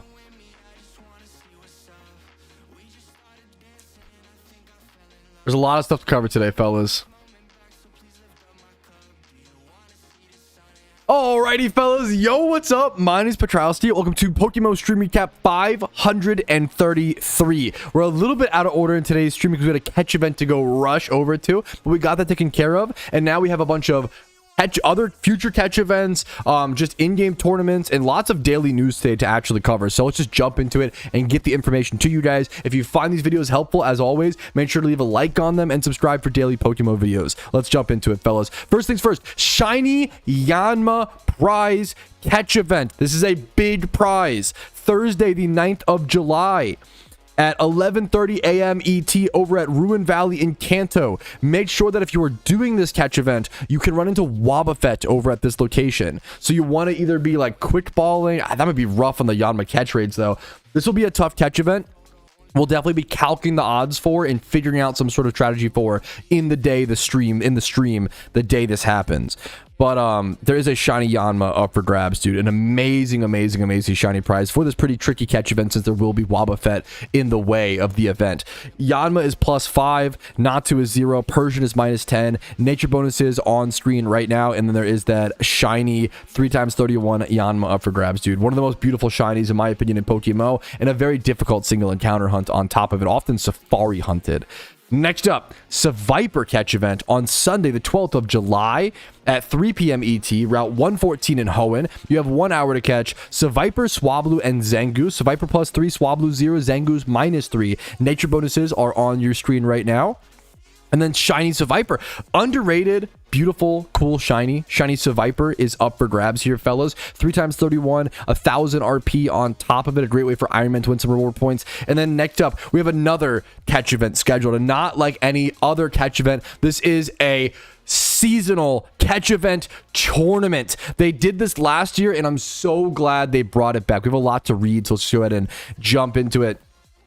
Trainers, prepare to embark on an exciting 8-week journey through Unova. Each week, you will face a new challenge inspired by one of the Unova's gym leaders and their signature Pokemon. From Sillin, Chili, Cress, iconic elemental Pokemon to Iris's powerful Dragon Team, every week we will offer a fresh opportunity for you to test your skills and capture new Pokemon. There's more to than just glory on the line. Throughout the event, you'll earn points based on the IVs of your best Pokemon each week. You must accumulate at least 800 total points over the course of 8 weeks to catch events to qualify for the grand finale. And the grand finale is where the prize is really given out, and the prize is usually really amazing. So it's 8 weeks of catch events, and these catch events feed into one another and all go towards this giant prize, this big catch event. So here's the current dates for these, and they will release more information as we get closer to these and wheel these out. The first one is on the 11th of July at 9 a.m. ET. That is a Saturday. The second one is Sunday, the 19th of July. A lot of these Saturday and Sunday, which is really good timings. Sunday, 19th of July at noon. Saturday, 25th of July at 1 p.m. ET. Sunday, 2nd of August, 9 a.m. 8th of August, that's a Saturday at noon. 16th of August, Sunday at 3 p.m. ET. 22nd of August, Saturday at 9 a.m. ET. August 30th, Sunday at noon. And then the finale, the finals, will be on the 6th of September. But you have to qualify. That's very important. And look at the prizes. First place prize is a shiny Zorua or Archon or Larvesta. Your choice. One of 3 incredibly rare shinies. They do not give away rare shinies like this very often within PokeMMO. Second place prize, shiny Elekid or Yamask. And then third place gets to pick the other option out of these 2 that was here. Obviously, on top of this, there's reward points, and they have good stats, all the typical catch event things. I love these events, dude. It is such a massive prize up for grabs. The biggest thing here is you've got to make sure you qualify and get up to that final catch event. And during this event, usually you can submit during the event. In most catch events, you can't submit your points or whatever until after the event is over. In this catch event, you can just submit in the middle. So you can just like, yeah, someone said Seamus during Shiny Wars. What I will be doing is I will show up, catch like 1 Pokemon, and as long as that Pokemon is above a 100 score, I can just submit it and leave. So even though it's during Shiny Wars, it actually works out fine. The complicated part is that the finale is right after Shiny War, when a lot of people will be exhausted. That'll be the, you know, if you're doing War. But you can actually do this pretty well, in my opinion, during Shiny War, which will be really cool. And then obviously each of these weeks also have it's not all of this just for this prize. It's all of this plus the individual weeks also have prizes, and then you also have the chance for the rare prizes. So this is like an amazing all-together catch event. Ideally, like, if you can just catch, like, yeah, this kind of says, if you can just catch how many like 150s, it's if you catch like 300, if you go to like 5 or 6, you can do like 5 or 6 of these catch events and qualify for the finales. You don't need to do all 8 as long as you catch good enough Pokemon. Keep that in mind. But here is the week 1. The week 1 has already been scheduled. This will be in Lost Lorn Forest, Unova on the 11th of July. Is that this Saturday? This Saturday, effectively. This upcoming Saturday, 9 a.m. ET. You have 1 hour to catch Panseer, Pansage, Panpour, and Servine. Wow, a weird elemental monkey. Cool catch event. Timid, Modest, Jolly, Adamant, different nature bonuses. Timid is +2, +1 for Modest, -2 for Jolly, -1 for Adamant, and probably a non-shiny. Yeah, non-shiny prize because all of this is going towards that hyper rare one. So it makes a lot of sense. Non-shiny elemental monkey is up for grabs here. 6 times 31 though, which is really cool. And you get bonus qualification points if you actually win, and you still get reward points. That's a big one here. Like, as an Iron Man, I'm excited for 8 chances to win potentially reward points. So we'll see, or at least some chances during Shiny War. I can't do this, but we'll see how it goes. Speaking of Shiny Wars, I've mentioned it a billion times, but in case someone does not know, Shiny Wars has been confirmed. It'll be from August 1st to August 28th. There are more details over on the forums. I just want as many people as possible to know because it is a really big deal in PokeMMO. And then next up, we do have a daily item market check. And finally, a positive one. I feel like I don't think I've covered this vanity before, but apologies if I have. It's always cool to spread more information though. So many big vanities, expensive vanities, and old vanities have gone down in price over the past 1 to 2 years. The Shadow Bone Club breaks barriers. It is one of the only vanities over the past 1 to 2 years to actually consistently go up in value. When this item released back in 2022, I believe, yeah, late 2022, October 2022, it was around 4 to 5 mil. Well, it was 4 mil for quite a while there, honestly. It released in October 31st. And it was 4 mil up until Christmas, like December 25th. And then it spiked a bit to like 5-6 mil. And nowadays, it just consistently climbed. It is now 32 million Pokeyen. If you bought 10 of these, let's do some math. If you bought 10 of these, right? That's 40 mil Pokeyen. It's 40 mil Pokeyen for 10 of these, right? That 40 mil would now be worth 320 mil, right? Pretty basic math, even for my brain, okay? Because I'm making this as complicated as possible. But 320 mil minus 40 mil, you profit what, like 280? I can't type for my life. Anyways, head math, you profit like 280 mil if you bought 10 of these 4 years ago, which is nuts. 280 mil profit on one potential investment. Like, that's why... Someone asked yesterday, like, when is endgame PokeMMO? And I think Xanarchy mentioned, like, I think hyper endgame is when, like, you aren't grinding for Pokeyen anymore, which does happen. I think you reach a point when you were at such... Okay, he's moonwalking. Okay, Pog. When you're at such endgame... I'm so distracted by this phenomena. You reach a point where, like, your investments and, like, maybe some flipping here and there, like, makes all your money. And it's a crazy point to reach, but like I think anybody can reach it given a lot of hard work, given a lot of time. Time and patience is honestly the main one to reach that point, to be totally fair. Hopefully no F, hopefully no F, hopefully no F, hopefully no F. Dude, I appreciate it, Clark. Dude, everybody's fucking locked in, man. Hopefully no F, hopefully no F, hopefully no F. No F, dude, what the fuck? It's fixed.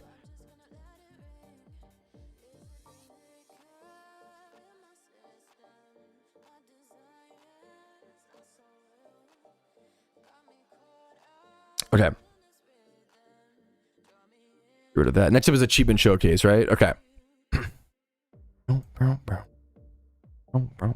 Appreciate you guys vibing and watching the stream recap intro. Okay.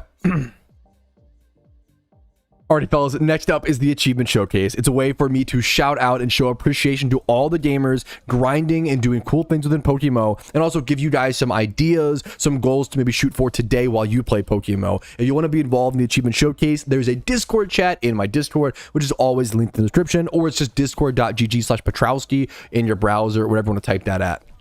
All right, Pillow, a lot of first shinies today. I've been saying, like, the increased showing of first shinies to me shows, like, not only new players, I think we're seeing a lot of new players kind of converting to the end game or getting into things like shiny hunting, which is really cool to see. And Shiny Wars also kind of promotes that. Really does 31,000 encounter first shiny. Not exactly what he wanted, but we'll still love them. I love that mentality. I love that, like, that thought process. So much love to you, Pillow. Congratulations, dude. Next up, another first shiny. My first shiny, and it's this precious thing. I'm in tears, dude. The emotions, the love for your first shiny is contagious. 2 times 31 in attack and defense on a Smeargle at 9,000 encounters. Congratulations to you, Nenflor, on your first shiny, man. Hell yeah. Next up, another first shiny. The first shiny train continues from Quinn Stefan. Got my first shiny today while payday pickuping in Berry Forest. Was hunting for Moltres, but I'll take this. Dude, shiny Weepin' Bell. Weepin' Bell, not great. Bellsprout, kind of cool. Victreebel, quite cool. Congratulations to you, man. Just a fantastic shiny. Cool. So many first shinies, dude. Another first shiny. 4 first shinies in one stream recap intro. Lone Lion, no way, just got my first shiny on the way to an alpha spawn. I'm not gonna lie, that's one of those like mixed emotions. Like, you got to be happy. It's a cool shiny. It's a shiny. You got it at 30,900 encounters. But I understand in the back of your mind being like, I was on the way to an alpha. Like, that is a weird pill to swallow. I'm not gonna lie, but still, I love I think to a very positive direction Lone Lion, which I think is good. Congratulations to you, man, on the amazing shiny Sandile, dude. Next up, Jersbooks got themselves. I know that recently they were featured in the achievement showcase because they went 72,000 encounters dry on their first shiny, I believe, and they got, I think, if I recall correctly, they got it during a catch event. They wanted to go do some Zorua shunning, took a break. It seems like it ended up getting a shiny Coughing at about 6,000 encounters, and then next up is Zorua. They promised this time. Okay, no more excuses. Good luck to you, man. Zorua was a really tough shunt, but good luck to you, man. Next up, Phaeton. Dude, I have over 12,000 hours in PokeMMO, and I did not know this was even possible. I didn't know you could do this. Finally beat the Kanto Trainer Tower on Island 7. Who the fuck farms the Kanto Trainer Tower on Island 7? All due respect, this is awesome. These are the kinds of PokeMMO achievements I want to see. The unique ones. The ones that no one else is doing in the game. Exploring the depths in the nitty-gritty in the nooks and crannies of PokeMMO. Dude, this is sick, man. One of the coolest achievements on today's list, in my opinion. I didn't know you could beat this. I didn't know you could just win the Battle Tower. I know in Hoenn you can like infinitely grind it, but apparently the Kanto one is beatable, and he got 3,700 BP from doing it. Dude, congrats, man. Next up, Spells. This is an insane account, an insane player.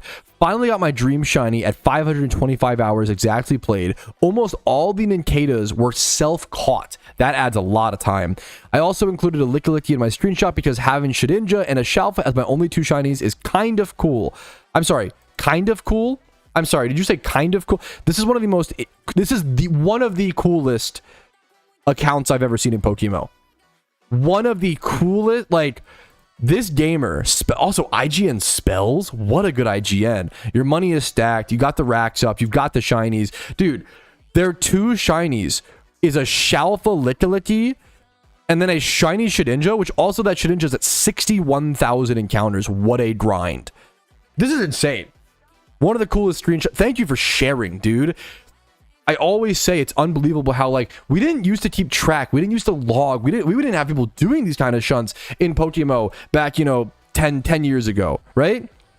It's really cool to see people flexing their stuff and logging it and tracking the data, tracking what shinies are achieved, all that stuff. It's really, really insane, man.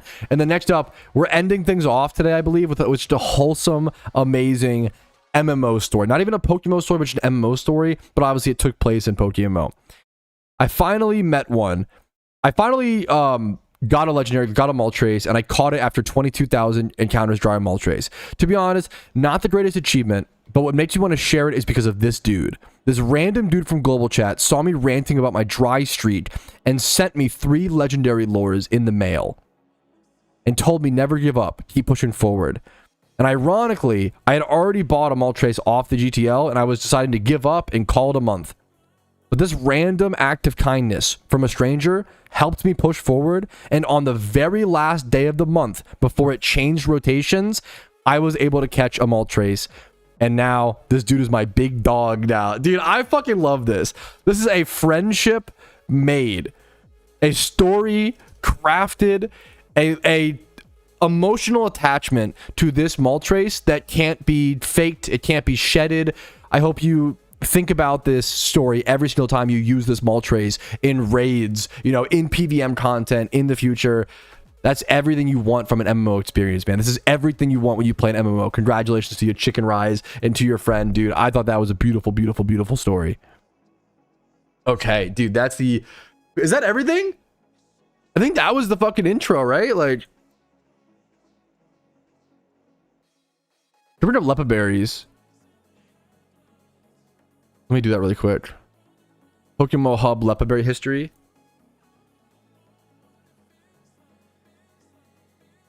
Dude, it's warm. Dude, oh my god. Okay.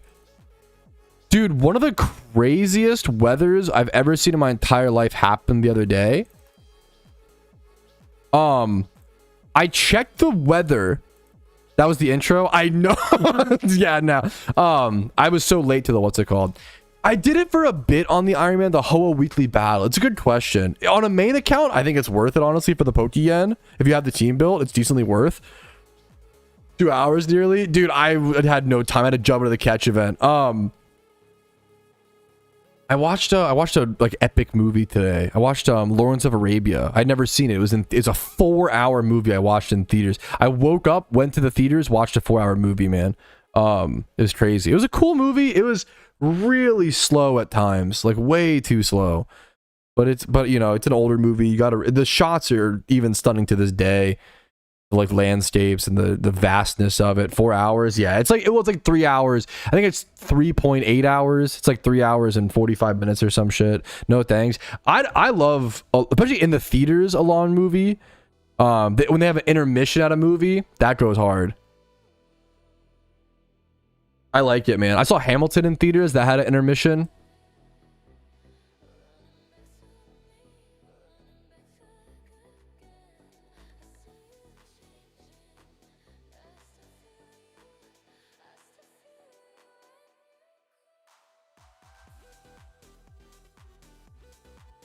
What up, chat? Yo, what's up, dude?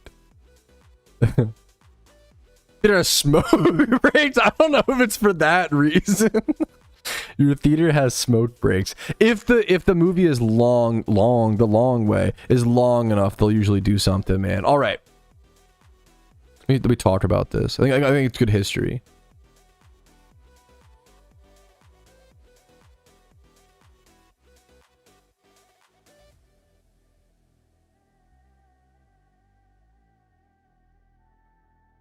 All right, I know we already did a daily item market check, but I think this is really good history, and it's good to understand the core prices of items with it, or the core item prices in PokeMMO. Things like Lepa berries, like a lot of the shiny market and economy is built around Lepa berries, your ability to heal your sweet scent and keep shiny hunting back to back to back, right? Someone said like, oh man, Lepa berries are spiking recently due to shiny wars, right?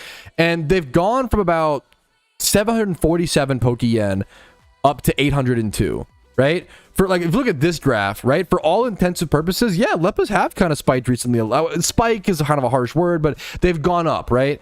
They've gone about 50 Pokeyen a berry, okay?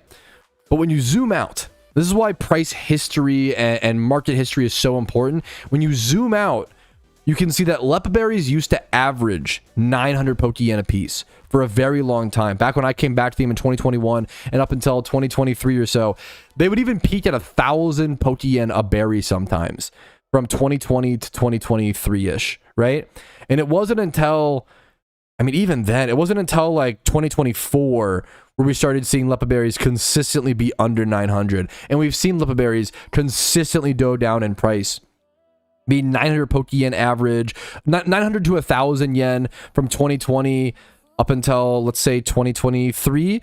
And then in 2023, we start seeing like 900, like 8 to 900-ish. A spike here, but like generally 8 to 900-ish Pokeyen. And then in 2024, we start seeing like low 800s, sometimes dipping to 700s, which was not happening before. Like that did not happen prior to February 2024. We never saw them at 700s. And then eventually getting as low as like 755 over in November 2024, 780, and then kind of stabilizing at like 700, 800-ish. So it's only as of the past 1.5 years we've seen Lepa berries at like 700 to 800-ish. Historically, they've been like 800 to 1,000-ish. Lepa berries change in price all the time, though. It's one of those items, like, I would say anywhere between 700 to 1,000 Pokeyen is about where you see Lepa berries. But it's good to show, once again, I think item history, market history is really important. Because if you only started playing PokeMMO in 2024, you've only seen, how do you know? You don't know unless you've done like the research, which is a lot above and beyond stuff, right? And it's really, really good to know what things costed before and have that history to understand how things will influence in the future and what's a normal price and yada yada yada. Something is not you don't know a normal price if you only know 2 years or something like that, right? You have to understand a greater history of market trends. So yeah, it's good. It's a good little educational thing. Hopefully it helps catch some players up on Lepa berry history. I do respect and I understand shiny hunters being like, yeah, but I miss when they were 700 and cheap, and I miss my cheap Lepa shunts. Incredibly valid, gamer. Yes, that's also true. It's a really good point to keep in mind. The Leppa Berry price on the GTL is actually a little bit more than what Leppas actually cost. And when I say actually cost, most shiny hunters and most like endgame players are buying Leppa Berries from trade chat or Discord chats or like through a player because you can sell them for less. Leppa Berry sellers can sell them for less and make more money because they dodge the listing fee. It's exactly the same as Ditto boxes, right? Because you dodge the listing fee, you can charge the buyer less and make more money. So make sure if you're ever buying or selling Leppa Berries, do it through trade chat, through a Discord, trade lounge, whatever it may be. Do it directly player to player. You'll save both of yourself some Pokeyen. Buy from the cartel directly. Hey, whatever works, man. Whatever works. Yoink that there. Oop.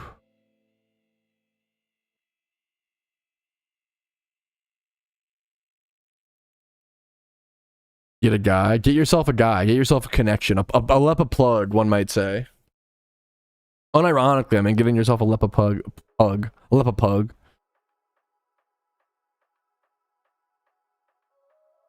Dude, I need... Okay.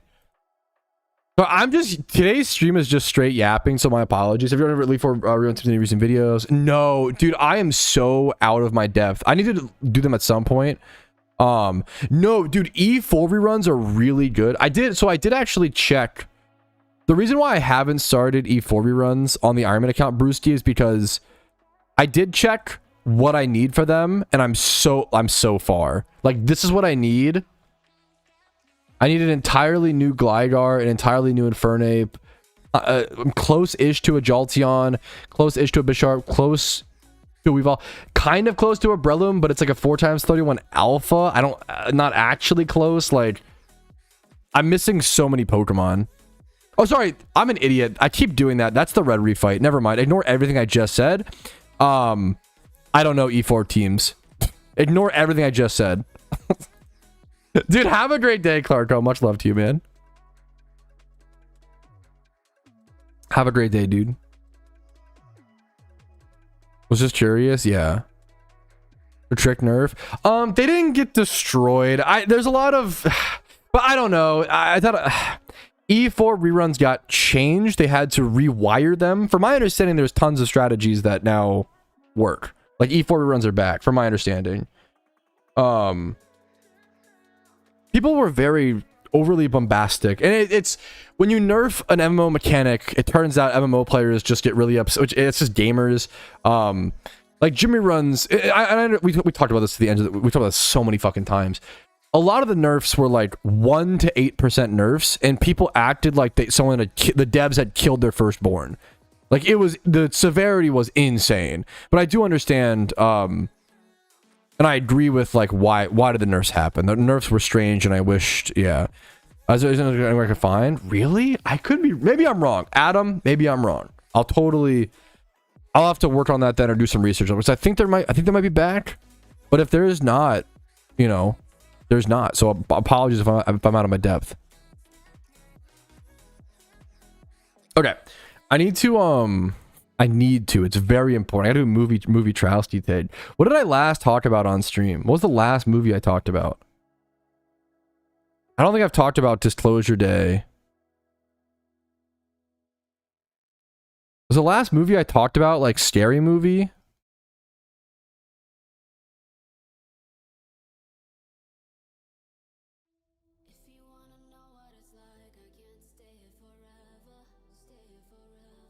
When was the last time I did a movie Patrouski take?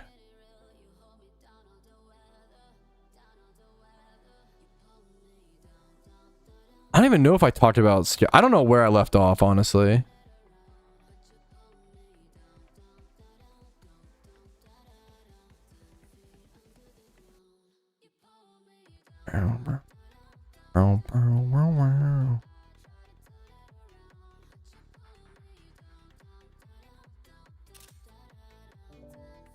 Today I watched Lawrence of Arabia.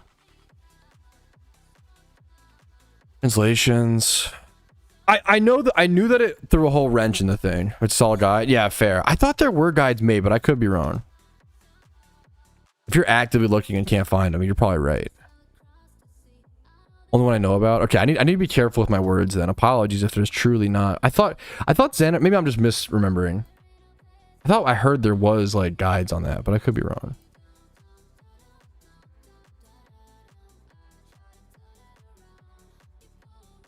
You might be right though. No, I might be wrong though. I don't know. That's one of those like, yeah.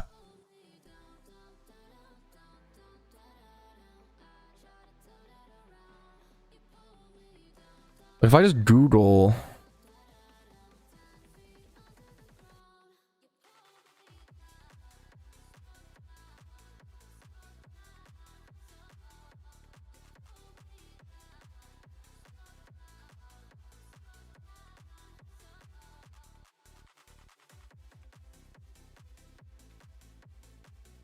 This is potentially like a forum guide. This guy types in all caps. This is a good bit. I don't know nearly enough about E4 reruns. No more gamers probably though. But I also have terrible memory. Anyways, we gotta get to anyways. No, you guys are probably right. I don't see a whole lot. No. When I Google E4 rerun guide Pokemon, there's not much that pops up. So you're probably right. Not an activity that I do very much. Or at all. Excuse me. It's not an activity that I do.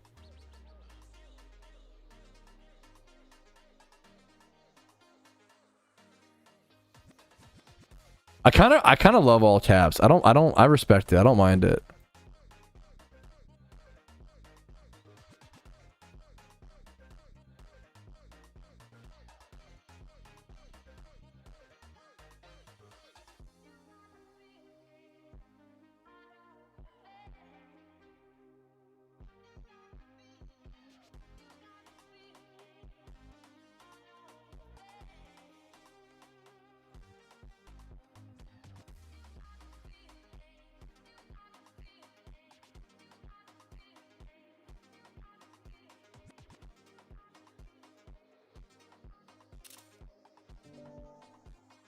I gotta catch us up. Is this enough movies? Maybe it just is. Alrighty, fellas, it is time for either your most favorite or least favorite part of the PokeMMO stream recap, the movie Patrouski tapes, which have nothing to do with PokeMMO. It is just me talking about what movies I've watched recently. I've been really into movies over the past year or so, and I watch about one movie a day, and it's something that is fantastic to do alongside PokeMMO. It's a great PokeMMO side activity. So if you like playing PokeMMO, grinding, and watching movies, this is the place for you. I'm sharing my thoughts, my opinions, and that is it. I don't know shit about movies. I just like watching them, okay? Now, I also go to the movie theaters a lot because me and my wife have the local movie theater battle pass, okay? Disclosure day. Ooh, I think that thankfully now this is a cold take. When I saw Disclosure Day, day one, I was very excited. I was looking forward to it. All these things. Steven Spielberg, sci-fi is hit or miss, I feel like, but I was excited. Disclosure Day was such a, I hate to use the word nothing burger, but like such a outdated nothing burger. To give a spoiler-free review, so much of the movie ends up being dependent on and charged with the ending, and the ending was so mediocre. Not even mediocre, just awful. It has a lot of those like almost like Michael Bay-esque, like beautiful, Steven Spielberg-esque, like beautiful lighting shots of like person's head here and then like a glowing ray of light and like sun behind them, and you'll see the camera like pan around, and they look very pretty, they look very cinematic, but they're also just very replicatable and very kind of uninspired. Disclosure Day was a 3.5 out of 10 for me. The performance from Emily Blunt is insane. And I really like Josh O'Connor. I really liked him in Wake Up Dead Man, the third Knives Out movie.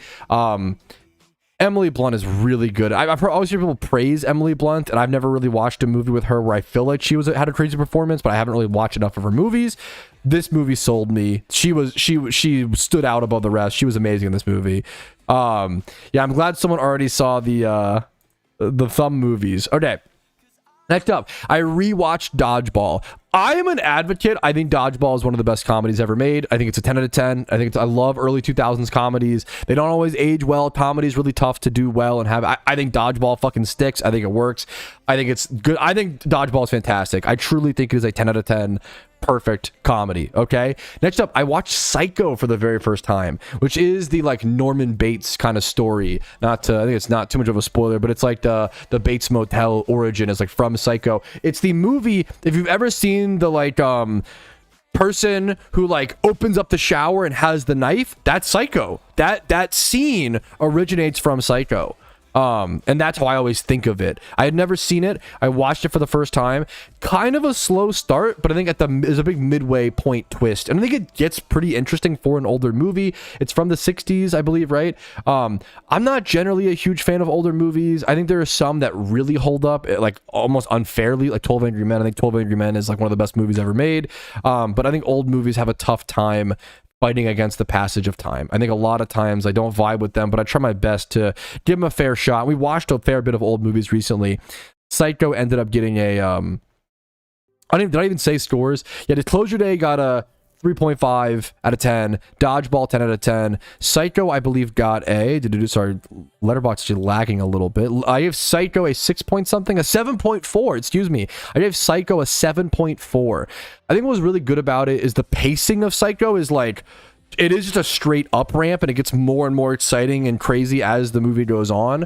But the start of the ramp is quite slow. Is probably the best way to explain it. Next up, the Aqua Teen Hunger Force movie. Man, I grew up loving Aqua Teen Hunger Force, okay? And I love like that Robot Chicken era of like Toonami, Cartoon Network, all that jazz. And I've got to be honest, like giving this like not a very good review broke my heart. I gave it a 4.8 out of 10. I watched this. My wife was away on like a bachelorette trip for her friend, and this is the movie. This is a very husband coded. You know, while the wife is gone, watch Aqua Teen Hunger Force. She hates this shit, but I love it. I wish I liked this more. It was just, this show lends itself to the 15-minute format. And when you make a 90-minute Aqua Teen Hunger Force story, it's not a 90-minute story. It feels like very discombobulated. It feels very separated, very not succinct at all. It feels very like all over the place, you know? I think the normal episodes are on like 11 minutes with like minus the ads, right? So like Aqua Teen Hunger Force, it's something you throw on in the background while your wife is at work. You can see my full reviews for these all the way, by the way, over on Letterboxd. Letterboxd.com/Patrouski. I just watch movies and post them there. It's been a really fun thing to get into. But yeah, unfortunately, Aqua Teen Hunger Force movie, and there's like a bunch of them. This was the first one, I believe, so I'll try to watch. Maybe I'll watch more in the future. I don't know if they're super worth my time, though, respectfully and sadly. Next up, another classic old movie, Rear Window. This is from Alfred Hitchcock, who's the same guy who made Psycho, and also infamously, like a very popular, or not infamously, but famously, a popular director. Rear Window is really, the premise is really, really interesting, and the set design is beautiful. Let's see if I can actually go find Rear Window set. I think this movie has one of the most beautiful sets. The premise of this movie is that there's this guy who has like a broken leg, and he can't do anything aside from just sit on his porch and like look out into like the his little neighborhood and just kind of spy on his neighbors and see what his neighbors are doing. And the premise of the movie is that like while he's home alone with a broken leg and has nothing else to do, he just like sits outside, looks out his rear window, you know, ha ha ha, and he witnesses what maybe or maybe isn't a murder. And the whole movie is like deciphering, like, is he just going crazy? Did he actually witness a murder? What happened? The premise is really amazing. The set is really amazing. The dialogue at times is just really not that good. Here's the set of it. It's a beautiful, like, this visual is so cool and so beautiful, and it's a really, really cool movie. It's a really cool premise and everything. Amazing concept, amazing set. You got to factor in, this was put out in 1954, okay? This movie is 70 years old. 70, like, you've got to factor that in. I think the dialogue is a bit rough. It's not gripping. I don't think the movie is very as enthralling. It's not as thrilling as you would like. It's a little low stakes, even though it's like a murder plot, right? Which is a little unfortunate, but still a really cool thing and a really cool watch. The final showdown is really well done. I gave it a 7.8 out of 10. I think it's definitely worth the watch and one of the better old movies from what I've seen in my personal opinion. Okay. Next up, School for Scoundrels. Dude, this is fucking Billy Bob Thornton and John Heder, Napoleon Dynamite, you know. This cast is actually, I think Aziz Ansari is also in this cast. Ben Stiller, the Bazinga guy. Is his name's I'm reading the cast list now. Jim Parsons, is that who that is? Yeah, the Bazinga guy. Dude, there's a lot of fucking Luis Guzman, Dan Fogler. There's a lot of like comedy. There's so many like comedy A-listers and B-listers and even C-listers just randomly sprinkled throughout this movie.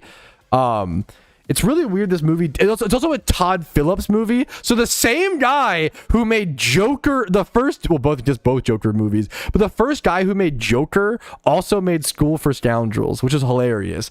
And it's all about like a low confidence kind of guy, John Heder, who goes to this like insane off the book school to like build some confidence. And that's all I'll say. It's like a 2000s, fun little 2000s era comedy that I think I've never heard anybody talk about or anybody see. And it was honestly much better than I expected. I give it a 7.4 out of 10. Next up, dude, I rewatched Backrooms in theaters. I didn't expect to go see this movie twice, and initially I had rated Obsession higher than Backrooms, but now that I've watched more like explained videos and like seen more into like the Backrooms lore, I also didn't play any of the Backrooms video games. I don't have any like attachment or nostalgia related to the Backrooms. I genuinely think the Backrooms is like a really fucking good movie. That's almost getting dragged down by like the internet fame, like the meme of it prior. It's a very, very, very good horror movie with very, very good like lore and extra elements that I feel like are explained in like great content creators out there talking about stuff. I'm really happy I watched this for a second time in theaters. The rewatch was so much better than the first watch. The first watch I was so stressed and anxious and unsettled the entire time. I couldn't focus on like the details and what was happening. The rewatch, I went to rewatch with a friend, and it was so good, man. I gave the Backrooms an 8.8 out of 10 and a like, and I'm just really happy I went to watch it a second time. It's a great movie. Next up, The God Thumb. The God Thumb is one of the Thumb movies, which are parody movies. Think like Weird Al Yankovic. Parody movies made with thumbs as the actors. You got it. You guessed. You get it. You understand basically. They're made by Steve Odekirk, who is the same guy who invented Jimmy Neutron. I fucking love the Thumb movies. They are such a nostalgia throwback. I love Thumb Wars, Bat Thumb, Franken Thumb, Thumb Tanic. Those are probably my favorites. Not a huge fan of the Blair Thumb or the God Thumb, but I own the like DVD collector's set of these movies. They're stupid, they're awful, they're gorgeous. I love them so much. Okay, the God Thumb got like a 5.6 out of 10. It's not one of the better ones, but I actually waited until I watched The Godfather so that I could watch The God Thumb. So I waited like 20 years to watch The God Thumb. Not joking. That's how seriously I take the Thumb movies. Okay. 5.6 out of 10. That's the final movie Trousy take. Thank you guys for watching or skipping around it. If it's not your cup of tea, I totally understand. Dude, what's up, Shromy? How you doing, man? What's up, dude? Okay. Dude, I've been watching a lot of movies recently, man. I have a lot more to catch up on as well. Dodgeball's so fucking good. Almost as old as Pat. Yeah, the 74-year-old movie. Yeah, almost. Alrighty, fellas, this was a really weird stream. I acknowledge that, and I almost apologize, but it was still hopefully fun. This was a Sunday stream. This is going to be the end of it, boys. I will see you guys tomorrow for a proper, long, full stream on Monday. Like the stream recap if you enjoyed it. Dislike if not. Follow me on Twitch for streams like this Monday through Thursday. You can spam underworking today. I deserve it. That's fine. Discord's down below if you're interested in that. And if you want to go above and beyond and support the content, YouTube memberships, Twitch Primes, Twitch subs, all that jazz. Just have a great day. Good luck on your shiny hunts. Get your shiny war prep done. And I'll hope to see you guys with all those catch events. I'm really excited for the seasonal catch event, dude. That's going to be a banger. Okay. I'll see you guys later. Have a good one. For now, peace, Reno. I'm actually going to go to a little Sunday bar. I wasn't planning on it, but you know what? I think I should go to it, man. I got a Sunday barbecue to go to with some boys. So you know what? I think it's a better. I'll stream a lot. I've been enjoying the like 8-hour streams. I'll stream a lot like next week, fellas. I love you guys. Yeah, I'm gonna enjoy the Sunday. See you guys Monday through Thursday type beat. Thank you guys for being so patient and awesome, and love you all so much. Have a great weekend. Have a great Sunday. Also, the U.S. World Cup game is tomorrow. That'll be a huge game. That'll be fun. Love you guys. Have a good night. Have a good one. Bye.